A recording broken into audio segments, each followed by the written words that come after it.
এক দেশে এক হিংসুটে দৈত্য ছিল। তার একটা খুব সুন্দর ফুলের বাগান ছিল, যেখানে নানা রঙের ফুল ফুটে থাকত আর পাখিরা গান গাইত। কিন্তু দৈত্য এত হিংসুটে ছিল যে সে তার বাগানে কোনো বাচ্চাকেই খেলতে দিত না। সে একটা বড় দেয়াল তুলে দিল বাগানের চারপাশে আর ফটকে একটা সাইন লাগিয়ে দিল, বাচ্চাদের প্রবেশ নিষেধ। সেই দিন থেকে শিশুরা আর বাগানে খেলতে পারত না। তারা বাইরে থেকে দেয়ালের উপাসে তাকিয়ে থাকত, কিন্তু কেউ ঢুকতে সাহস করত না। দৈত্য তার বাড়ির ভেতরে সুখে থাকলেও ধীরে ধীরে একটা অদ্ভুত ব্যাপার ঘটতে লাগল। বসন্ত আর আসছিল না।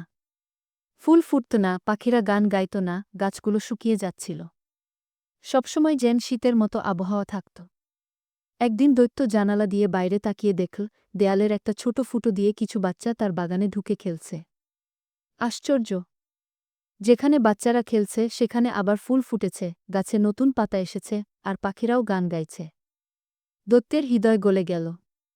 সে বুঝল তার হিংসা আর নিষেধাজ্ঞায় প্রকৃতিকে রুখে দিয়েছিল।